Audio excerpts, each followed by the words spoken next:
म्हणजे या आठवड्यात नागपूरला एक मोठा ओबीसी समाजाचा मोर्चा आहे आणि जे काही मुंबईमध्ये परवाची मीटिंग झाली त्यांची ठरलं की सरसकट रद्द करा, PR रद्द करा आणि हे सगळे आता रस्त्यावर उतरून ताकद दाखवणार आहे. नाही, काढू त्यांना, काय होतं, मोर्चे काढले नाही, त्यांना दमले पाहिजे ना थोडे. ते आहे तर खायला मिळालेलं लई दिवस त्यांना. 16% आरक्षण मराठ्यांचं खाल्लं आत्तापर्यंत त्यांनी. त्यामुळं येऊ रस्त्यावर काय होतं, सरकार मजा बघते त्यांची, हिंडून द्या, हिंडते थोडे येते माघारी. पुन्हा त्यांच्या म्हणण्यावरती कायदा चालत नसतो दादा. ते म्हणतील तसंच होत नसतं. ते म्हणजे काय कायदा नाहीत, त्याच्यामुळं ते म्हणतील तसं होणार नाही. मराठ्यांचं हैदराबादचं गॅजेटियर आहे, त्या आधारे GR काढलेला आहे. आणि आता येत्या आठवड्यात पश्चिम महाराष्ट्रातला सुद्धा सातारा संस्थांच्या गॅजेटियरच्या आधारे, अंश संस्थांच्या गॅजेटियरच्या आधारे तो सुद्धा GR निघतो आहे.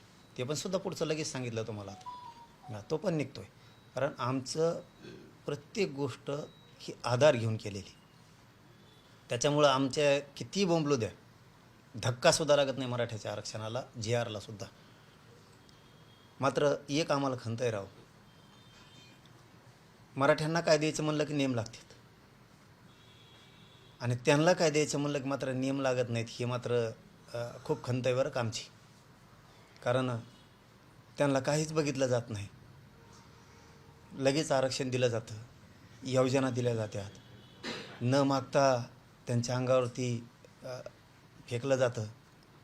आम्हाला मात्र संघर्ष करावा लागतो नियमात असूनसुद्धा. ही मात्र मोठी खंत आहे आमची. आमच्या नोंदी असूनसुद्धा आम्हाला संघर्ष करावा लागतो, झगडावं लागतं. आमचं गॅजेट असून आम्हाला झगडावं लागतं, झुंजावं लागतं. सगळे पुरावे असूनसुद्धा आम्हाला त्रास होतो, मुद्दाम दिला जातो. ही मात्र खंत आहे. परंतु आम्ही कणखर खंबीर आहेत. आम्ही लढून मिळवणार आणि मिळवलेलं जाऊसुद्धा देणार नाहीत. आता GR निघाला आहे, मराठे सज्ज झालेले आहेत. आता प्रमाणपत्रासाठी मराठ्यांनी तयारी सुरू करणं गरजेचं आहे. नाही, पण तो GR तुमच्या दबावात बाहेर काढलाय असं त्यांचं म्हणणं आहे. तर आमच्या दबावात रद्द करा, आता आम्हीही ताकद आहोत मोठी, असंही मांडत आहेत वारंवार ही सगळी मंडळी. आणि असं दबावात कोणाचा GR निघत नसतो आणि दबावात कोणाचा रद्द पण होत नसतो. त्याला कायदेशीर आधार घेतला आहे का, कायद्याचे सगळे निकष पूर्ण केलेत का कुठलाही शासन निर्णय करताना, हे सरकारला बघावं लागत असतं. एवढ्या साध्या सोप्या गोष्टी नसतात. सरकार हा शब्द आहे, परंतु संविधानाच्या सगळ्या चौकटीत राहून, कायद्याच्या चौकटीत राहून काम करावं लागतं. त्याच्यामुळं कुठला दबावात आमचा असो किंवा कोणाचा असो GR निघत नाही आणि कोणाच्या दबावामुळं तो GR रद्द पण होत नसतो. हे मात्र काँग्रेसच्या मोर्चाने 10 तारखेच्या समजून घ्यावं. तुमच्या मोर्चानंतर, तुमच्या आंदोलनानंतर आता धनगर आणि बंजारा समाजही रस्त्यावर उतरलेला आहे आरक्षणासाठी. तुम्हाला माहिती आहे, तिकडे नांदेडमध्ये आज एक असा मोर्चा आहे आदिवासी समाजात. ते म्हणतात आमच्यात कोणालाच समाविष्ट करू नका, आम्हाला आमचं वेगळे ठेवा. त्यांना भीती वाटते की त्यांच्यातही आता हे बंजारा किंवा धनगरी लोक होतील म्हणून. मी मागही एकदा सांगितलं होतं बघा, की धनगर बांधव असतील, आदिवासी बांधव असतील, बंजारा बांधव असतील, यांनी आता एकदा एकत्र बसणं गरजेचं आहे. एकमेकाचे गैरसमज काढणं गरजेचं आहे. जर बंजारा समाजाच्या नोंदी आहेत तर बंजारा समाजाला आरक्षण मिळालं पाहिजे. त्यामुळे त्यांनी बसून एकदा तोडगा काढायचा प्रयत्न केला पाहिजे. या मताचे आपण आहेत. परंतु ही आरक्षणाची लढाई, जे सत्य आहे ते सत्य मिळणारच आहे, 100% मिळणार. वडेट्टीवार असं म्हणाले की 350 जाती आहेत, त्याला एकदा बुडवूनच टाक, त्याला संपून टाक, असं ते तुमच्याकडे तुमचं नाव घेऊन बोलले की सगळं महाज्योती तुम्हालाच पाहिजे, हे पाहिजे, सगळं पाहिजे, त्याला संपूर्ण टाक म्हणे. नाही, वडंटीवार साहेब आहेत ना, खरं तर OBCच्या 374 ज्या जाती म्हणतायत ना, ते खऱ्या OBCच्या जाती संपवल्याच आहेत त्यांनी. आणि याच्यावरती चिंतन करा OBC गरिबांनी, की 374 जाती संपवल्या खऱ्या कोणी. ह्या वडंटीवार साहेबाच्या वक्तव्यावर OBCने विचार करणं गरजेचं आहे. कारण OBCंना यांनी खोटं आणि बोगस आरक्षण दिलं आमचं 16% मराठ्याचं. हे समजून घेणं गरजेचं आहे. खरा घात OBCंचा केला असेल तर यावल्याच्या अलिबाबांनी आणि हे काँग्रेसचे वडंटीवार साहेब किंवा त्यांचे कोण लीडर होते पूर्वीचे, त्यांनी मराठ्याचं आरक्षण त्यांना माहीत होतं ना. 14% आरक्षण हे मंडल कमिशननं ओबीसीला दिलं. हे आपलं पक्की रजिस्ट्री झाली आता. मग 16% आरक्षण हे मराठ्याचं आहे, हे मराठ्याच्या नावावरती आहे, हे माहीत असताना सुद्धा दिलं. याचा अर्थ ओबीसीची खरी फसवणूक आणि वाटोळं जर उद्ध्वस्त कोणी केलं असेल तर ओबीसीच्या नेत्यानंच ओबीसीला उद्ध्वस्त केलं. कारण आमचं आरक्षण आम्हाला 16% माघारी मिळणार आहे. अहो, ज्यांनी दिलं त्यांचा उपकार नाही आणला. ज्यांनी दिलं आमचं तर दिलं हो, आमचं तर वाटोळंच केलं देणारांनी. आमचं ज्यांनी आमचं 16% आरक्षण 1954 दिलं, उदाहरणार्थ पवारसाहेबांनी, त्यांनी आमचं वाटोळं केलं समजा, पण त्यांनी आमचं दिलं. अहो, ज्या पवारसाहेबांनी यांना आरक्षण दिलं त्यांचा सुद्धा उपकरण ठेवलं येईनी. वडीलकीवार असं म्हणतात की सत्तेची दादागिरी आहे आणि एकाच समाजाला एवढं कसं द्यायचं. आणि शिवाय त्यांनी असं म्हटलंय, द्यायचंच असेल तर तुमच्या हातामध्ये बंदूक आणि तलवारी द्या आणि छाटून टाका आमच्या सगळ्यांची मुलगी. नाही, ती प्रयोग त्यांना करायचा. येवल्यावल्याचे शब्द आहेत ते परळीच्या टोळीनं घेतलेत आणि आता नवीन एक भिडू भेटला आहे त्यांना, वडंटीवार साहेब यांच्या तोंडून ते फक्त ओढून घेतात. कारण ती तलवारीची, दांड्याची, कोयत्याची, शेरोशायरीतून तलवारीची, आणखीन त्या बंदुकीची भाषा ही त्यांची आहे. त्यांना ते जातीय दंगली घडवून आणायच्यात, ही त्यांचा प्रयोग आहे. आम्ही तसे असतो तर गोरगरिबाला आम्ही आमच्या इतकंच सांभाळतो, जीव लावतो, गोरगरीब ओबीसीला सुद्धा. आणि ओबीसीला आमच्याबद्दल थोडाही धाक नाही, कारण आम्ही उलट्या काळजाचे नाही आहेत. हे राजकीय स्वार्थासाठी ओबीसी त्यांनी डावावर लावला आहे. इतक्या उलट्या काळजाचे ते हे जातीचे नेते, सध्या स्वयंघोषित स्वतःला ओबीसीचे नेते म्हणतात ते, त्यांनी स्वतःच ओबीसी संपवण्याचा ठरवलेला आहे. आता isakal.com आहे देशातील नंबर 1 ची मराठी न्यूज वेबसाईट. प्रत्येक अपडेटसाठी isakal.com ला नक्की भेट द्या. एक व्हिडिओ व्हायरल झालेला आहे धाराशिव जिल्ह्यातला की ओढ्यात दोघंजण वाहून जातात, वाहन जाते, तर त्यावेळेस त्यांना असं म्हणलं जाते की अरे यांना वाचू नका, म्हणजे सोडून द्या. काय वाक्य काहीतरी वंजारायचे आहेत असं काहीतरी शब्द काहीतरी म्हणून कसं जमायचं, पक्का माहीत पाहिजे. काहीतरीवर कसं उत्तर देता येईल मला, प्रश्नच काय आहे. त्याच्यामध्ये असं आहे की व्हिडिओ व्हायरल होतो आहे सध्या आणि त्याच्यामध्ये असं म्हटलं जात आहे की 2 मोटरसायकलवाले पुरात वाहून जात आहेत आणि त्याच्यावरती गोपीनाथ मुंडेंचा फोटो आहे आणि त्यामुळे बाकीचे जे आहेत ते मरुद्या वंजाराचे आहेत असं म्हटलं गेलं. नाही, ते काही एकाचं 2 जोडलं असेल. इतके भावनाशून्य लोक नाही आहेत, इतके माणुसकी सोडलेले लोक नाही आहेत.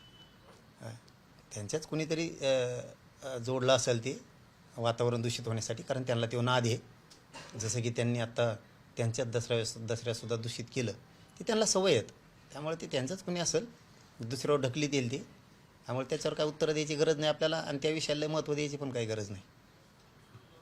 हे असं असेल तर अहो, बनाव करू शकते. कुठल्या लेवलला गेलाय हाय प्रश्न उपस्थित होतो. त्यांना कळायला पाहिजे ना कोणत्या लेवलला घेऊन चाललेत. निजामाच्या अवलादी मनाला लावायचं लोकांना, हां, इकडच्या जिल्ह्यातले बीड जिल्ह्यात बोलवायचे, ते जमतं का? हां, निजामाची अवलादी येते म्हणले का नाही? स्टेटमेंट नाही, हे दुसरा विषय गुलामगिरीचा. दुसऱ्या जिल्ह्यातले आणतात, मिशा नाही, फिशा नाही, काही नाही, वेगळेच दिसते ते असले. ते म्हणतात निजामाच्या अवलादी आहेत मराठ्याला. दुसरं म्हणणार तुम्ही गुलामीचं गॅजेट घ्या, म्हणजे गुलाम समजता दुसऱ्याला. तुमची काय भाषा आहे? दुसऱ्या जिल्ह्यातला धरून आणायचा आणि इकडं त्या परळीच्या टोळीनं मिरवायचा. तुम्हाला तुमचं कळानं सुद्धा ज्या मराठ्याने तुम्हाला किती सांभाळलं, किती उंची वाढवली, त्यांच्या विरोधात असले घाण स्टेटमेंट करायचे. यांनीच वाढवलं हे जातीवाद यांनीच वाढवला. सुरुवात यांनी केली, आपण आधी बोललेलो नाही. एक शब्द आपण त्यांना आधी बोललेलो नाही, एक शब्द. ते बोलल्यावर मात्र मी सोडू शकत नाही. जातवाने भाऊ, माझ्या जातीला हिनवत असेल ना कुणी, मी नाही सहन करू शकत. आणि जे तुमचा प्रश्न आहे ना त्याबद्दल तर मराठ्याकडून किंवा बहुजनाकडून, हिंदूकडून असं होऊच शकत नाही. हे त्यांचेच गैरसमज पसरायसाठी करू शकतात. हां, कारण ते खुनं करून केला नाही म्हणतात राव. जिथं अध्यात्म आहे तिथं सुद्धा आसरा दिला जातो राव. काय नवीन पायंडा पाडला यांनी, काय प्रश्न विचारता राव त्यांच्याबद्दल. जिथं माणसाचं मन बुद्धी शुद्ध केली जाते त्या अध्यात्माच्या ठिकाणी सुद्धा काय शब्द वापरले जातात एवढ्या महाराष्ट्राने बघितलं. आणि यांच्याकडून काय अपेक्षा करणार आहेत आपण. यांना कोण तसं म्हणलंय तेच म्हणतील, तेच दूषित वातावरण करतील, त्यांच्या माणसाला तेच विरोध करतील. दुसऱ्याचं वरबडून खायची सवय लागलेली. जाऊ द्या, त्या विषयाचं काय, ते असं महत्त्व द्यायची गरज नाही आपल्याला. तसल्या विषयाला भरपूर विषय आहेत, शेतकऱ्याचे आहेत. इथं मरणाचं संकटात सापडले सगळे. हे हाल चालू आहेत मरणाचे शेतकऱ्यांचे.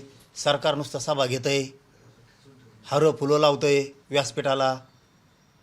आले की शायनिंगमध्ये येऊन जातात, विमानाने येतात, विमानाने जातात. शेतकरी इकडं उद्ध्वस्त झाला आहे. आत्ता आपल्या त्या शिल्लोडला ते सरपंच बिचारं पोरगं बसलं आहे, तिकडं ध्यान द्यायला सरकारला वेळ नाही. आमचा तिकडं त्या धाराशिवला अमोल जाधव बसला आहे, तिकडं ध्यान द्यायला वेळ नाही. त्या करमाळ्याची ताई बसली, तिथं सरकारला ध्यान द्यायला वेळ नाही. परत त्या बार्शीच्या ताई बसल्या आता माय मावल्या, तिकडं सरकारला ध्यान द्यायला वेळ नाही. हां, ते लेकरं मरालेत ना, आंदोलनं उपोषणं करू.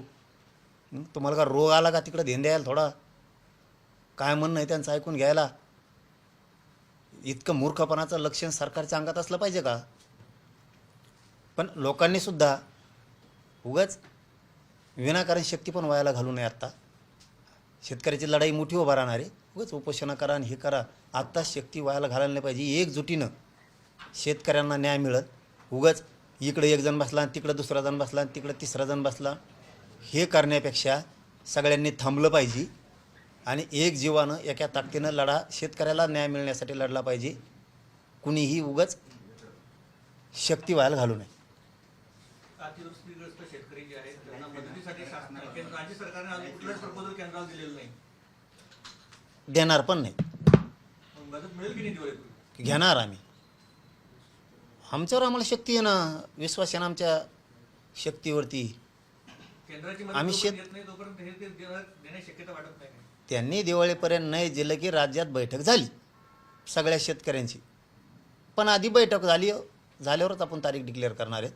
कारण ती येत नाही ते बघावं लागेल ना. त्यातलं आपल्याकडे फक्त एकच गोष्ट आहे, इमानदारी प्रामाणिकपणानं लढणार, मॅनेज न होणार. पण त्यातलं भाव वाढ कसा घ्यायचा, कारण ही अंतिम लढा करायचा शेतकऱ्याचा टोकाचा.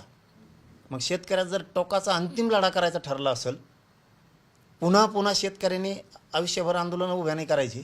एकदाच उभा करायचा आणि त्याचा तुकडाच पाडायचा. जसं की मी मराठा आरक्षणाचा तुकडाच पाडला 2च वर्षात, तसा तुकडाच जर पाडायचा असेल आणि सुखी समाधानी शेतकरी करायचा असेल तर त्याच्यातले ज्ञानीसुद्धा येणं गरजेचं आहे.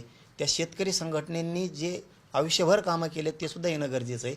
ते आल्यावर बैठक घेऊ आणि मग पुढची आंदोलनाची तारीख आपण डिक्लेअर करू. त्यांनाही आपण बोलवणार आहे. दिवाळी झाल्याच्या नंतर एक ठिकाण ठरवू. त्या मैदानावरती महाराष्ट्रात जेवढ्या शेतकऱ्याच्या संघटना आहेत, जेवढे अभ्यासक आहेत त्यांचे, ज्यांना माहिती आहे हमी भाव कसा द्यायचा, कर्जमुक्ती कशी घ्यायची, पीक विम्याचे पैसे कसे घ्यायचे, नुकसान भरपाई कशी घ्यायची, मालाला भाव, भाजीपाल्याला भाव, दुधाला भाव, फळबागाला भाव कसे घ्यायचे, ह्या सगळ्या गोष्टीवरती ज्यावेळेस चर्चा होईल. शेतीला नोकरीचा दर्जा कसा घ्यायचा, आपण हे सगळ्या गोष्टी ज्यावेळेस चर्चा होतील त्यावेळेस तारीख डिक्लेअर होईल. पण अंतिम टोकाचा लढा असणार. असा पुन्हा लढा देशानं बघितला नसेल शेतकऱ्याचा, इतका निर्णायक लढा आणि यशस्वी पण. पुण्यामध्ये धनगर समाजाचं राज्यस्तरीय अधिवेशन सुरू आहे. त्या अधिवेशनामध्ये प्रकाश आंबेडकर असं म्हणाले की धनगर समाजानं आता ओबीसी समाजाचं नेतृत्व करावं. कोणाचं नेतृत्व करावं? ओबीसीचं धनगर समाजाने करावं नेतृत्व असं प्रकाश आंबेडकर म्हटलं. धनगर समाजाकडे नेतृत्व दिलं पाहिजे ना. कारण इकडं दुसरे स्वतःलाच हुशार समजित येत ना जास्त. धनगराला इकडं समजित येत ना ते. त्यांना खूप अति हुशार शहाणे समजित येते. अलिबाबा त्याला झोप येईन का मग? त्याला तर दुसऱ्यानं कुणी उलशी कबी मोर्चा बी काढला तरी त्याला धेंडळी लागती. त्याला दम नाही निघत. दुसऱ्याचे लेकरं ते हुशार नाही समजित. धनगराचे, मराठ्याचे, बंजारा समाजाचे, रजपुतांचे, कायकड्यांचे, चंबाराचे, दलित मुस्लिमाचे, सुतार, लोहार, कुंभार यांचे, आपले आणखीन बऱ्याचशा 300-350 जाती आहेत त्याच्यात. कहार समाज आहेच ना. हे लोक हुशार नाहीत का? तुम्ही हुशार आहेत का? ही सवय असते लागलेली, खोड असते ती. काय मिळवतं मलाच, दुसऱ्याला नको, या उद्देशाचं आहे. आणि त्यांनी ना कोणाचं ऐकून ओबीसीचं नेतृत्व करण्यापेक्षा आणि त्या नादात पडण्यापेक्षा धनगर बांधवांना आपल्या जातीला आरक्षण एसटीतून कसं मिळणं यासाठी ताकद लावावं. लोक बरेवर घालते ना, हरभऱ्या झाडावर चढीते. ओबीसीचे नेते व्हा, नामक्याचं व्हा, तामक्याचं व्हा. ओबीसीचा नेता नको, कोणाचाच नको. आपल्या जातीची आपण लढाई लढावी आणि त्या गोरगरीब धनगराच्या लेकराला आरक्षण मिळून द्यावं, यासाठी ताकद खर्च करावं. नेता बनण्यासाठी किंवा श्रेयवादाच्या लढाईसाठी धनगरांनी आपली ताकद वायाला घालू नये. आणि विशेष करून परळीच्या टोळीचं ऐकून मराठीच्या विरोधात तर धनगरांनी अजिबात त्यांची ताकद वायाला घालू नये. सध्या छगन भुजबळ तुमच्यावर काहीच बोलत नाही, शांत दिसताय. ते जे आता वरटीवर आलेले आहेत पण. आणि त्यांनी आतून ठरवून केलंय, की आम्ही सत्तेत येत आणि आम्ही सत्तेत असल्यामुळं आम्हाला डॅमेज करायचं आहे देवेंद्र फडणवीसांना. तिथं एक अशी चर्चा मला ऐकायला मिळाली, सांगू का? तर ती खरी का खोटी माहीत नाही, तिची खात्री केल्याशिवाय आपल्यासारख्याने बोलू नये. पण त्याचं कुठंतरी फार्म हाऊसला का कुठं एक चर्चा झाली त्यांच्यात.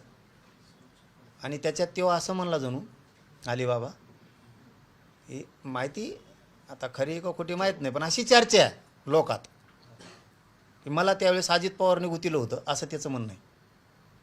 त्या बैठकीत मानला जणू तो, मला अजित पवारने गुतीलं होतं त्यावेळेस. आता संधी आहे आपल्याला, सगळ्या ओबीसीच्या नेत्याला. नेतृत्व काँग्रेसकडे घ्या, आम्ही सगळे त्या मागं उभा राहतो आणि अजित पवारला डॅमेज करू, म्हणजे माझा बदला पाहायला भरून निघन. आणि फडणवीसची सुद्धा तुंबडी बंद होईल. तुंबडी या शब्दाचा अर्थ मला नाही कळाला, त्याची सुद्धा बंद होईल. पण आपला घाव ओबीसीचा कळून देऊ नका, अशा स्वरूपाचा आपण चालवा. मी मुंड्याला सुद्धा याच्यात उठवलं आहे, असं त्यांच्या तिथं काहीतरी खाजगी चर्चा झाली. आणि ही लोकात चर्चा आहे. काल नाशिकचे काही लोक आले होते, ते सांगत होते. भुजबळ आणि वडेट्टीवारांची अशी युती झाली आहे का? हां, आतून सगळे एक झाले म्हणे. ते आपण पाठपुरावा सगळ्यांनी करायचा, कळू द्यायचं नाही. म्हणजे माझाही पूर्वीचा बदला नाराजीचा निघल. आणि फडणवीस हा आपल्या ओबीसीसाठी जड आहे. मग जर आपण आतून एक झालो तर आपली ओबीसीची सत्ता येऊ शकते. पण हे बाहेर कळू देऊ नका.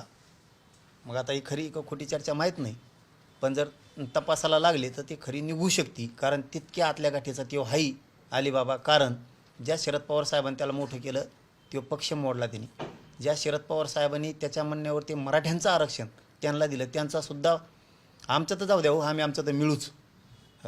पण ज्या माणसानं दिलं शरद पवार साहेबांनी त्यांचा तरी उपकार त्यांनी ठेवायला पाहिजे होता, त्यांचा नाही ठेवला.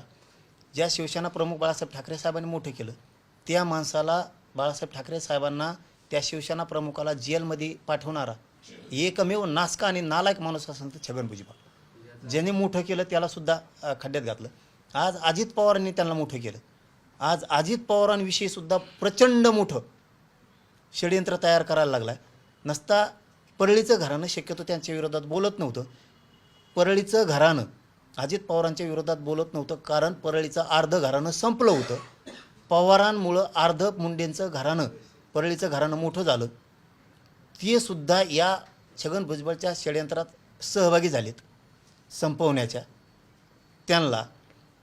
कारण यांना ज्यावेळेस कुणी मदतीचा हात देत नव्हतं त्यावेळेस त्यांनी दिला. आता ह्या अलिबाबानं अजित पवारनी मोठं करूनसुद्धा आज अजित पवार संपवण्याचा घाट यांनी 2-3 जणांनी मिळून आता आतून सुरू केला आहे.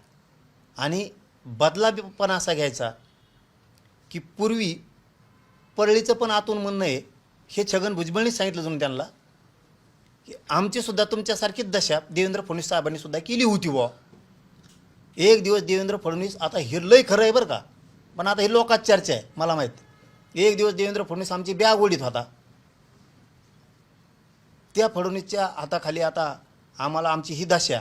मग ओबीसीनं आतून एक मोठं स्ट्रक्चर तयार करायचं का न कळता, म्हणजे इतका मोठा गेम प्लॅन षडयंत्राचा यांनी तयार केला अशी लोकात चर्चा.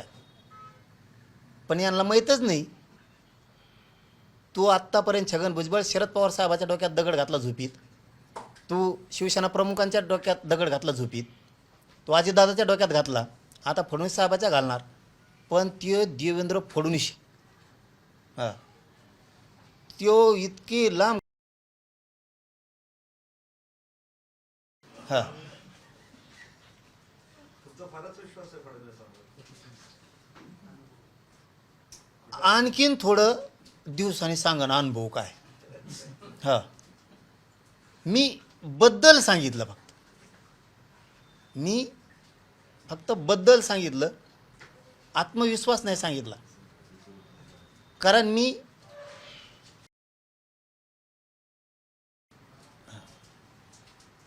पण जो माणसावर माया केली किंवा ज्या माणसावरती आपण राजकीय अस्तित्व संपलेलं निर्माण त्याला पुन्हा करून दिलं,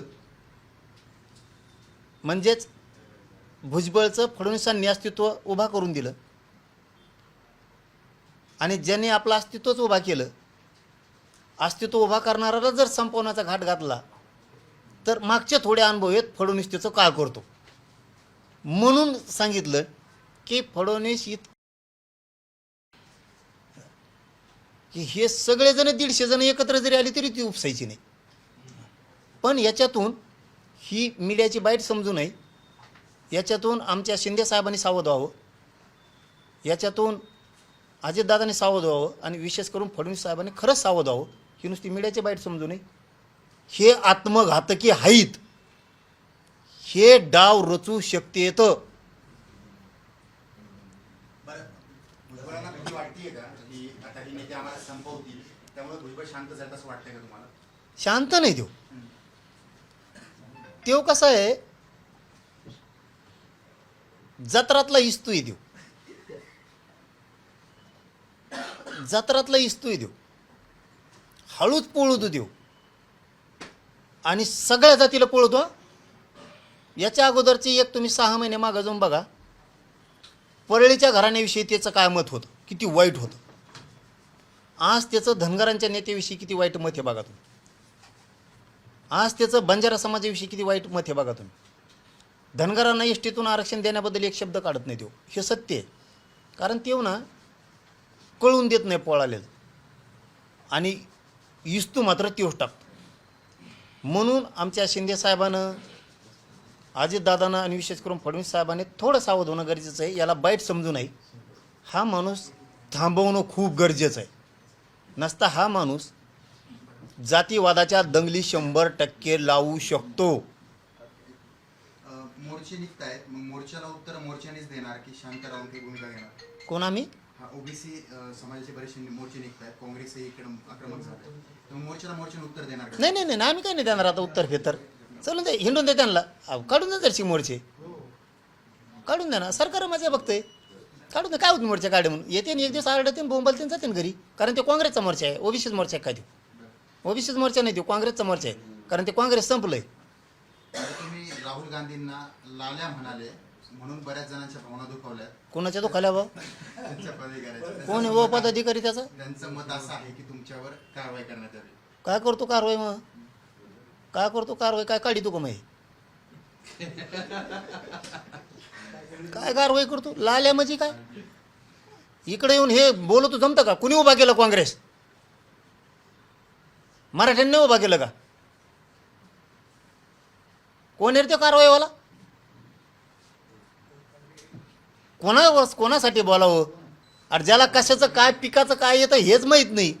एकदा ते जालन्याला का वाल ते 46 वर्षापूर्वी काहीतरी, आणि जालन्यात रॅली सुरू होती, आणि त्या रॅलीत तिथं गुळाच्या ढेपी होत्या, आणि त्या गुळाच्या ढेपी बघितल्यावर ते म्हणले तिथं खाली उतरून, हे कोणाच्या झाडाला येतं, कोणच्या झाडाला येतं? गुळाच्या ढेपी झाडाला येत असतात काय?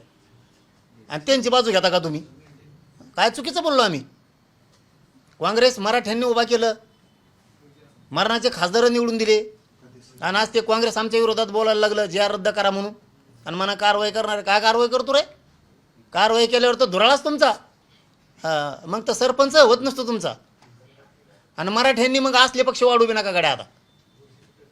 हा बघ गड्या नो मराठा हो, स्वाभिमानी बना, कडवट कट्टर बना, शेतात काम करायचं, कचाकच कष्टाने पैसा कमायचा.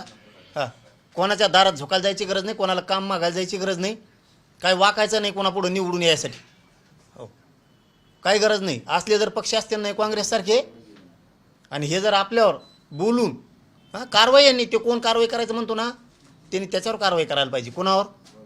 त्या वडंटीवार साहेब, की तू ज्या रद्द कर म्हणू शकत नाही. कारण कोणाला रद्द कर म्हणण्याचा गरीब जातीचा अधिकार नाही आहे. तिकडं जाय ना, जरा तिकडं ताकद दाखव ना, त्याला म्हणा बोलू नको, तुला काय करायचं. आमची मागणी झाली सुरू आता. हो, 16% आरक्षण 1994चा जे रद्द करा. कसं काय रद्द होत नाहीत बघतो आम्ही बी. पाटील, एकीकडे जोरदार पाऊस पडला, शेतकऱ्यांचं प्रचंड नुकसान झालंय, तर अशामध्येच आनंदाचा शिधा हा कुठेतरी दिवाळीच्या तोंडावर एक दिलासा होता. यावेळेस सरकारकडून तो मिळेल असं अपेक्षा वाटत नाहीये. शेतकऱ्यांची दिवाळी पण एकदा काळी दिवाळी होऊ शकते. तुम्हाला काय वाटतं? अशा योजना असतात त्या सुरू ठेवायला पाहिजेत, बंद करायला पाहिजे? नाही नाही, बंदच करते ते. गेल्या वर्षी ते आनंदाचा शिरा होता, ते कुंकड गेला गाणू, ते भुंग्यान खाल्लेलं दाळण ते बंद झालं. ते तेल द्यायचे ते वंगण असल्यासारखं ते बी नाही. काय हे बघा, आमच्या लेकरा बाळांना कुठंतरी सोयाबीन, बाजरी, गहू विकून, कापूस विकून आता गोड दिवाळी करायची होती, 2 घास गोड खायचे होते. आमचे संसार उद्ध्वस्त झाले. आम्ही दिवाळीपर्यंत वाट बघणार. शेतकरी राज्यातले पुरे एक येणार, जातफीत खड्ड्यात गेली. शेतकरी म्हणून, आपली शेतकऱ्याची जात म्हणून, शेतकरी आपला बाप म्हणून सगळे एका जागेवर येणार. अशी वेळ येऊ शकते, नेत्यालाच महाराष्ट्रात राहता येणार नाही. शेतकऱ्याच्या पदरात न्याय टाकणार म्हणजे टाकणार. चॅलेंज सांगतो, न्याय टाकणार शेतकऱ्याच्या पदरात. धन्यवाद. देश विदेशातील प्रत्येक घडामोडींचे लाईव्ह अपडेट मिळवण्यासाठी आता साम टीव्हीच्या सर्व सोशल मीडिया प्लॅटफॉर्मला लाईक, फॉलो आणि सबस्क्राईब करा. तसंच सर्व नोटिफिकेशनसाठी बेल आयकॉन प्रेस करायला विसरू नका.